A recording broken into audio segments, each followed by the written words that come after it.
Lovers, आपका स्वागत है आपके और मेरे चैनल पे।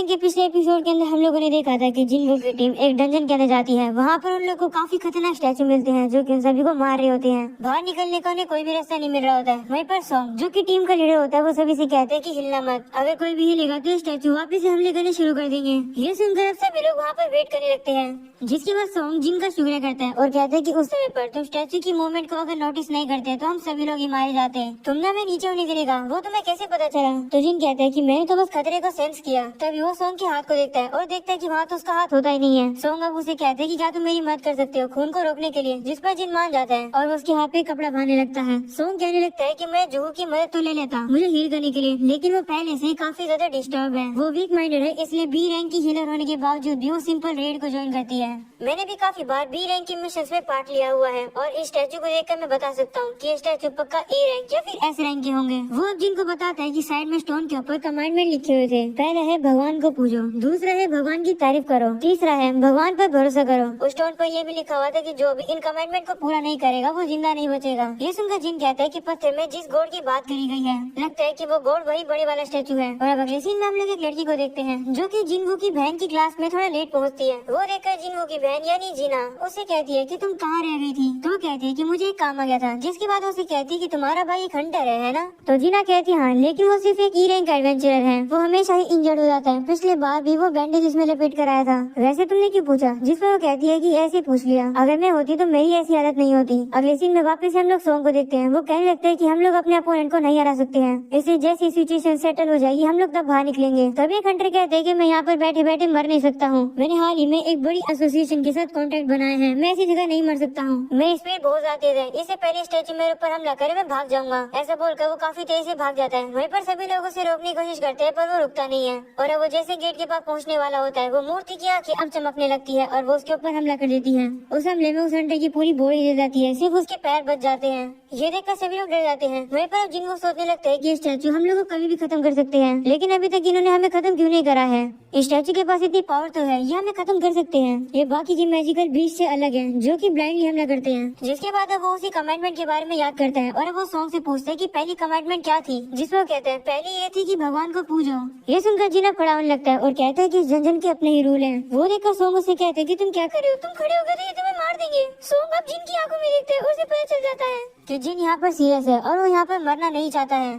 जिसके बाद अब वो मूर्ति जिन के ऊपर हमला करने वाली होती है, लेकिन तभी जिन नीचे झुक जाता है, जिसकी वजह से वो जो मूर्ति होती है वो अटैक करना बंद कर देती है। ये देखकर जिना सभी से कहता है कि सभी लोग अब स्टैचू के सामने नील डाउन कर लो। ये सुनकर सभी उससे कहते हैं कि क्या तुम पागल हो, ये हमसे क्या करवा रहे हो? तो जिन कहते हैं कि जब तक हमारे सर एक सर्टेन हाइट तक होंगे ये हमारे ऊपर हमला नहीं करेंगे। शायद से पहले कमेंटमेंट का ये मतलब है। ऐसा बोलने के बाद वो तो नील डाउन कर लेता है, जिसे देखकर अब सभी लोग नील डाउन करने लगते हैं स्टैचू के सामने। वो लोग सोचने लगते हैं कि क्या ऐसे करके हम लोग सर्वाइव कर पाएंगे। तभी अचानक से वो मूर्ति एक काफी ज्यादा क्रीपी स्माइल करती है, जिसे देखकर सभी लोग अब डर जाते हैं और अब थोड़ी देर तक कुछ भी नहीं हो रहा होता है। ये देखकर पास में पड़ा होता है और कहते हैं कि ये देखो स्टैचू अब हमारे ऊपर हमला नहीं कर रहे हैं। जिसके बाद सभी लोग अब खड़े हो जाते हैं और देखते हैं कि हाँ स्टैचू तो उनके ऊपर हमला कर ही नहीं रहा है, इसका मतलब वो लोग क्या बच गए?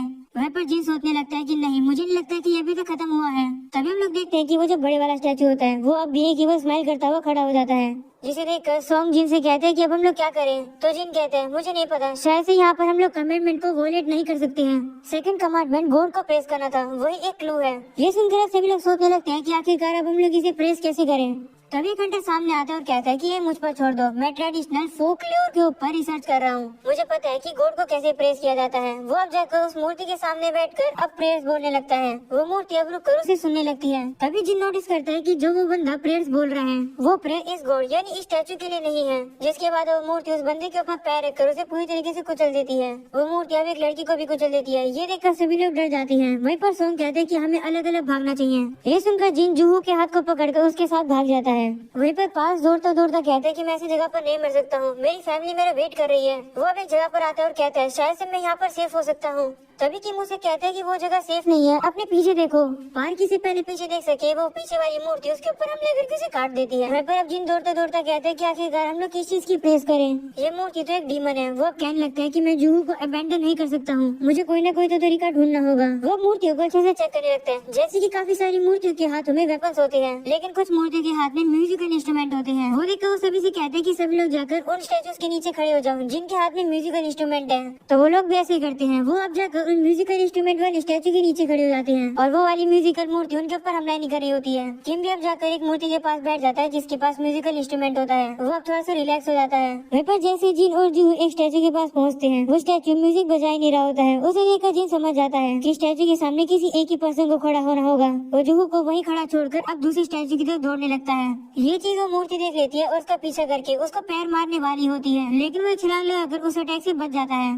धुएं की वजह से उसे पता नहीं चल पा रहा होता है कि वो कौन से स्टैचू के सामने खड़ा हो गया और गलती से वो एक ऐसे स्टैचू के सामने खड़ा हो जाता है जिसके हाथों में शील्ड होती है और वो उसके ऊपर हमला कर देती है। ये देखकर जूहू काफी डर जाती है और जिन का नाम पुकारती है। तभी हम लोग जिन को देखते हैं जो कि वहाँ से रेंग कर बाहर निकल रहा होता है। वो हार मानने के लिए बिल्कुल भी तैयार नहीं है। वो बड़ी वाली स्टैचू उसके पीछे आ रही होती है, लेकिन फाइनली वो एक स्टैचू के पास पहुँच जाता है जो की गाना गाने लगती है। ये देखकर बड़ी वाली स्टैचू उसे छोड़ देती है और वापिस से जाकर वो अपने सिंहासन पे बैठ जाती है। वहीं पर अब जिन सोचता है तो गॉड को प्रेस करने का आंसर ये था। वो बड़ी वाली मूर्ति अब शांत हो जाती है। उसे देखकर जूहू जिन के पास आती है और वो ये देखकर शौक हो जाती है कि जिन ने अपना पैर गवा दिया है। और अब अगले सीन में जिन के मना करने पर भी जूहू उसके पैर को हील कर रही होती है। वो उसे कहती है कि मैं तुम्हें ठीक करके रहूंगी। वहीं पर उसकी इतनी ज्यादा एनर्जी लग जाती है कि उसके मुंह से भी खून निकलने लगता है। सभी लोग वहीं पर खड़े होते हैं। तभी किम कहते हैं कि ये सारी गलती हमारी कैप्टन सॉन्ग की है, जिसने यहाँ पर आने का डिसीजन लिया। ये उसका कर्मा है। सभी लोग किम से कहते हैं कि तुम्हें क्या कह रहे हो। वहीं पर सॉन्ग कहता है, हाँ तुम सही कह रहे हो, फाइनल डिसीजन तो मेरा ही था यहाँ पर आने का, इसलिए मैं सारी रिस्पॉन्सिबिलिटी उठाता हूँ।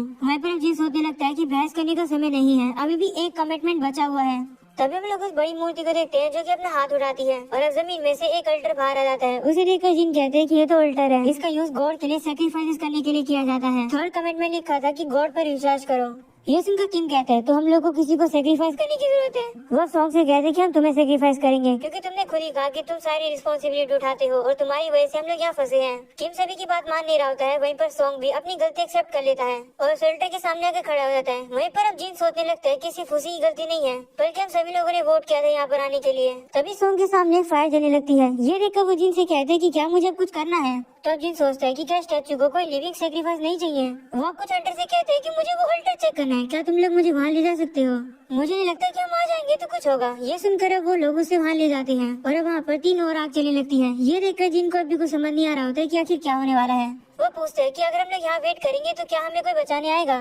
तो मिस्टर संग कहता है कि आज 7 दिन हो गए इस डंजन को बने हुए, मेरे ख्याल से वो लोग कुछ ना कुछ तो करेंगे ही। 7 दिन बाद ये गेट पूरी तरह से ओपन हो जाएगा और डंजन ब्रेक हो जाएगा। अब यार डंजन ब्रेक होने का मतलब ये है कि सारे के सारे जो मैजिक बीस्ट हैं वो इंसानी दुनिया में प्रवेश कर जाएंगे और एक तरीके से आजाद हो जाएंगे। इसीलिए ये लोग रेड मिशन करते हैं जो कि एक टाइम लिमिट के अंदर करना होता है और जल्दी से बॉस को हरा के इस गेट के थ्रू बाहर आना होता है। अगर ये लोग समय पे इस जगह से बाहर नहीं निकले तो ये गॉड असली दुनिया में चला जाएगा और भाई क्या ही तबाही मचाएगा। दूसरी ओर हमें फिर से जिना का सीन दिखाया जाता है जो कि हॉस्पिटल में आती है अपनी मॉम से मिलने के लिए और सारा का सारा अपडेट देती है अपने मॉम को कि वो अपना नेशन वाइड एग्जाम देने वाली है और उसका भाई आज लेट है।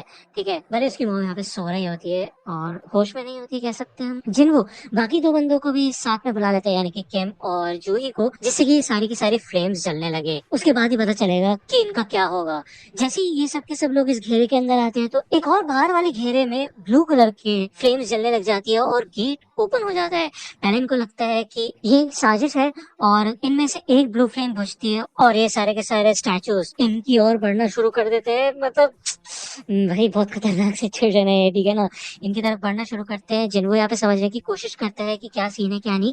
वो जैसे ही इनमें से एक स्टैचू को देखता है तो वो स्टैचू रुकने लग जाते हैं। जिनको जल्दी से इन लोगों को कहता है कि सबके सब अपनी नजर इन स्टैचूज के ऊपर रखना, हमें बस इनको देखते रहना है। ये बिल्कुल उस गेम की तरह है जो हम बचपन में खेला करते थे। जब तक हम इस स्टैचू को देखते रहेंगे तब तक ये आगे नहीं बढ़ेंगे। और जिन्होंने यहाँ पे काफी कमाल का काम कर रहा है, भले उसकी इतनी वाट लग चुकी है, उसका पैर भी टूट चुका है अब, लेकिन उसका दिमाग चलना बंद नहीं हो रहा है, जो कि काफी कमाल की बात है। ये हंटर लड़की यहाँ पे और झेल नहीं पाती और इस सर्कल से बाहर निकल जाती है, जिसके बाद ऑरेंज वाली फ्लेम बुझ जाती है और गेट तो खुला ही होता है तो वो यहाँ से बाहर निकल जाती है और ये गेट भी थोड़ा सा बंद हो जाता है। जिन्होंने नोटिस करता है कि ये ब्लू वाली जो फ्लेम्स है धीरे धीरे करके अपने आप बुझ रही है, तो ये एक तरीके से टाइम लिमिट दिखा रही है, ठीक है। और ऑरेंज वाली फ्लेम लोगों को दिखा रही है, जैसे कोई बंदा इस सर्कल से बाहर जाता है तो ऑरेंज फ्लेम भी बुझ जाती है, ठीक है ना। लेकिन ये दरवाजा भी जरूर कोई ना कोई ट्रैप होगा, क्योंकि जो लास्ट कमांडमेंट है वो है भगवान पे भरोसा करना, तो कोई ना कोई तरीका है जिससे वो हमारी नियत को ऑब्जर्व करेगा, उसका पता लगाएगा, यानी कि गॉड, ठीक है। तो दूसरा बंदा भी यहाँ से भाग चुका होता है। सॉन्ग पूछता है कि हे जिन्वो, क्या तुम्हें कुछ समझ आ रहा है यहाँ पे चल क्या रहा है? तो जिन्वो कहता है कि बस हमें ऐसे ही रहना है और इन स्टैचूज को देखते रहना है। ये ब्लू फ्लेम एक टाइमर की तरह है, जब ये पूरी तरह से बंद हो जाएंगी, सारी की सारी ब्लू फ्लेम बुझ जाएंगी, तब हम आसानी से इस जगह से बाहर निकल सकते हैं। तो मिस्टर किम कहता है ऐसा भी तो हो सकता है ना कि ये ब्लू फ्लेम बुझने के बाद हम हमेशा हमेशा के लिए यहाँ पे बंद हो जाए। तो यार ऑब्वियस सी बात है, जिन्वो कौन सा मास्टर है यहाँ का, उसको थोड़ी ना पता है कि क्या हो सकता है क्या नहीं। लेकिन मिस्टर किम उसकी तारीफ करता हुए ये कहता है कि जबकि तुम सबसे ज्यादा कमजोर हो हम लोगों में से, अभी तुम्हारी वजह से ही मैं जिंदा हूँ यहाँ पे, तो उसके लिए शुक्रिया। लेकिन दरअसल बात यह है कि बाहर मेरी फैमिली मेरा इंतजार कर रही है और मैं मरना नहीं चाहता, मैं घर जिंदा जाना चाहता हूँ, तो मैं और इंतजार नहीं कर सकता। तो भाई मिस्टर किम भी यहाँ से भाग जाता है। तो जिन्वो जूही और मिस्टर सॉन्ग को यहाँ से जाने के लिए कहता है और वो कहता है तुम अपनी जान बचाओ और मेरे को छोड़ दो। लेकिन मिस्टर सॉन्ग भी यहाँ पे अपना सैक्रिफाइस करने के लिए तैयार होता है। यहाँ पे जूही अपने पैर हिला नहीं पाती, उसकी हालत नहीं होती बिल्कुल भी चलने की, क्योंकि उसने अपनी ताकतों को कुछ ज्यादा इस्तेमाल कर दिया है। जिन्वो इन दोनों को यहाँ से जाने के लिए कहता है और मिस्टर सॉन्ग जूही को बेहोश करके अपने साथ लेके चले जाते हैं और एंड में सिर्फ और सिर्फ यहाँ पे जिन्वो बचा होता है। उसको समझ आता है कि वो ही अकेला सिर्फ है जो यहाँ पे जिंदा बचेगा और वो एक साथ सारे के सारे स्टैचूज को भी नहीं देख सकता। तो जिन स्टैचूज को वो नहीं देख पा रहा है वो उसकी तरफ कंटिन्यूसली बढ़ते रहेंगे। वो यही सोचते हैं कि काश वो ज्यादा इंश्योरेंस ले लेता अपने लिए, और फिर भी यहाँ पे वो अंत तक लड़ने के लिए तैयार होता है। वो यहाँ पे तलवार उठा लेते हैं, लेकिन ये स्टैचूज उससे कई ज्यादा ताकतवर होते हैं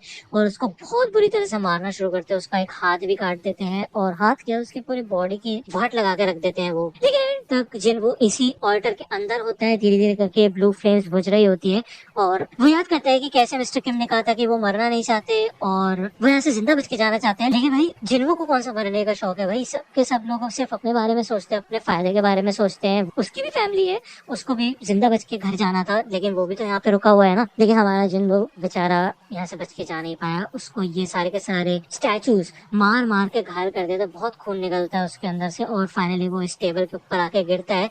उसको खत्म करने वाला होता है एक स्टैचू अपनी स्वॉर्ड से, जैसे उसके ऊपर ये स्वॉर्ड से अटैक होने वाला होता है तभी जिन्वो कहता है कि काश उसको एक और मौका मिल जाता, वो भी जीना चाहता है, वो मरना नहीं चाहता। इस अटैक के तुरंत बाद ही लास्ट ब्लू फ्लेम भी बुझ जाती है और उसके सामने एक नोटिफिकेशन आता है जिसमें लिखा होता है कि ये एक सीक्रेट क्वेस्ट है कमजोर बंदे की बहादुरी देखने का। जिन्वो एक प्लेयर बनने के लिए क्वालिफाई हो चुका होता है और अब उसको एक्सेप्ट करना होता है कि वो एक प्लेयर के तौर पे खेलना चाहता है या नहीं। अगर वो नो चूज करेगा तो 0.02 सेकंड में उसका दिल धड़कना बंद हो जाएगा और वो मर जाएगा। तो क्या वो एक्सेप्ट करेगा? एंड में हमें दिखाया जाता है कि यस, वो एक्सेप्ट कर लेता है इस ऑफर को। वो एक प्लेयर के तौर पे खेलने के लिए तैयार हो जाता है कि ये एक और चांस है जिन्वो का। इसी वजह से ही जो थर्ड एपिसोड है उसका नाम होगा इट्स लाइक अ गेम। ये बिल्कुल एक गेम की तरह है और बिल्कुल गेम की तरह ही यहाँ पे जिन्वो को एक और मौका देखने को मिलेगा। तो वीडियो को अभी खत्म करते हैं। नेक्स्ट वीडियो के लिए चैनल को सब्सक्राइब कीजिए, वीडियो को लाइक कीजिए। फिर मिलते हैं नेक्स्ट एपिसोड में। Thank you.